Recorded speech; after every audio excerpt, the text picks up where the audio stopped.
আসলে গ্রামের সৌন্দর্য কিন্তু এখানেই। দেখেন চারদিকে কত সুন্দর ধান চাষ করা হইতেছে। আর এই ধান ক্ষেতের পাশেই বাড়ি, সাথেই পুকুর। গরম লাগলেই পুকুরে গোসল করতেছেন, জাল দিয়ে মাছ ধরতেছেন, হাঁস সাঁতার কাটতেছে।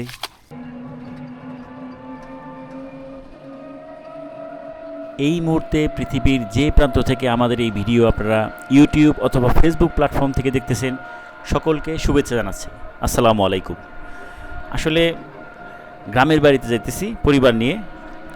আমার খালা খুব অসুস্থ, তাকে দেখতে যাইতেছি। আমার মায়ের ঠিক বড় বোন, তো তিনি দীর্ঘদিন ধরে বিছানায় পড়ে আছেন, তো তাকে দেখতে যাইতেছি। তবে যারা শহর কেন্দ্রিক থাকি, আমাদের মাঝে মাঝে গ্রামে যাওয়া উচিত। গ্রামের সবুজের মধ্যেই প্রকৃত শান্তি আসলে খুঁজে পাওয়া যায়। যদিও গ্রামের এই সবুজ প্রকৃতি দিন দিন হারিয়ে যেতেছে, তারপরেও হারিয়ে যাওয়ার আগ পর্যন্ত যতটুকু সম্ভব দেখে নেওয়া ভালো, কারণ কে জানে সামনে কি হবে। বর্তমান বিশ্ব পরিস্থিতিতে আমাদের অবশ্যই কৃষিতে স্বনির্ভর হওয়াটা খুব জরুরি। তো বর্তমান সরকার শুনলাম খাল খনন কর্মসূচি আবার শুরু করতেছে। এটা একটা বিশেষ ভালো উদ্যোগ, কারণ এই যে দেখতেছেন খালের মতো, এটা কিন্তু একসময় নদী ছিল আমি যতদূর জানি, এবং এখন কিন্তু সেটা নদীর থেকে খাল, এবং খালও মানে ভালোভাবে পানি প্রবাহিত সবসময় হয় না। তো এই খালগুলো যদি পুনরুদ্ধার করা যায়, তাহলে সেচ ব্যবস্থারও উন্নতি হবে, বাংলাদেশে বন্যার ব্যাপারটা কমে যাবে, এবং প্রকৃতির একটা সৌন্দর্য এবং ভারসাম্যটা রক্ষা পাবে। তো এই বিষয়টা আসলে আরও আগের থেকেই নজর দেওয়া দরকার ছিল। যাই হোক, আশা করতেছি পজিটিভ কিছুই হবে। আরও একটা বড় মারাত্মক সমস্যা হচ্ছে এই ইটের ভাটাগুলো। জানি না আসলে এগুলো কিভাবে এত পারমিশন পায়, মানে এত বেশি ইটের ভাটা। আমার মনে হয় যে এত ইটের ভাটা প্রয়োজন ছিল না।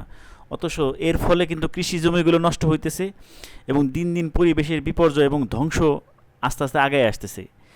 একটা সময় দেখতাম যে কৃষি জমির থেকে মাটি সর্বোচ্চ 1 ফুট পরিমাণ গর্ত করে মাটি তোলা হইতো এবং ইট বানানো হইতো। আর এখন একদম পুকুর পরিমাণ গর্ত করে নিয়ে তারপরেই দেখেন, এখানে কিন্তু একসময় কৃষি জমি ছিল, এখন পুকুর হয়ে গেছে। এরকম অনেক আছে।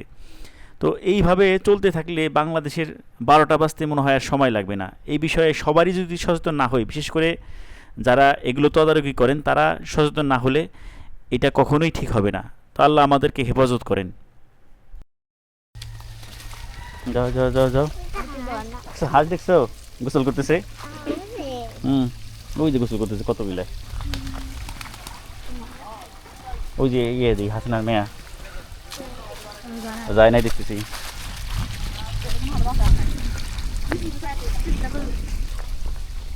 কত হাঁস মেমনা দেখছো? বুঝাও এতগুলো হাঁস কোনদিন দেখছো?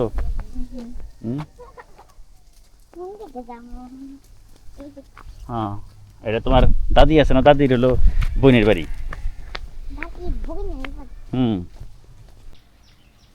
আসলে গ্রামের সৌন্দর্য কিন্তু এখানেই। দেখেন চারদিকে কত সুন্দর ধান চাষ করা হইতেছে। আর এই ধান ক্ষেতের পাশেই বাড়ি, সাথেই পুকুর। গরম লাগলেই পুকুরে গোসল করতেছেন, জাল দিয়ে মাছ ধরতেছেন, হাঁস সাঁতার কাটতেছে। এই যে একটা নির্মল আনন্দ, এই আনন্দ আপনি কোথায় পাবেন? শহরে গেলে সম্ভব না। এই জন্য আসলেই শিকড়ের টানে মানুষ কেন যে গ্রামের বাড়িতে আসে, এটা দেখলে বোঝা যায়। এখন আপনারা যে বিড়ালটা দেখতেছেন, এইটা কিন্তু আসলে আমার পোষা বিড়াল ছিল। একেবারে ছোটোবেলায় যখন ছোট বাচ্চা ছিল, তখন আমি এটাকে নিয়ে আসছিলাম। কিন্তু একটা সময় আমার বাসায় আসলে এটাকে রক্ষণাবেক্ষণ করা সম্ভব ছিল না দেখে আমার খালার কাছে রেখে দিয়েছিলাম। তো আমার খালার কাছে এটা পরম যত্নে লালন পালন হয়। মাছ আর দুধ ছাড়া সে কিছু খায় না। পাশেই আমার আরেক মামার বাসা, সেই বাড়িতে দেখতেছি তারা ছোটোখাটো একটা খামার গড়ে তুলছে ফাউমি মুরগির। এগুলো হচ্ছে 3 মাস বয়সী মুরগির বাচ্চা, এবং পাশে গরু আছে, মুরগি আছে, আর কি লাগে আসলে। তো এরকম একটা আদর্শ খামার বাড়িতে থাকতে পারলে সবারই ভালো লাগে। তো খালা খুবই অসুস্থ, এবং আমার খালাকে যেদিনকে দেখতে গেছিলাম তার পরের দিনই তিনি মারা যান। আল্লাহ পাক তাকে বেহেশত নসিব করুন, এবং সকলকে আল্লাহ পাক মাফ করে দিন। তো সবাই ভালো থাকবেন। আল্লাহ হাফেজ।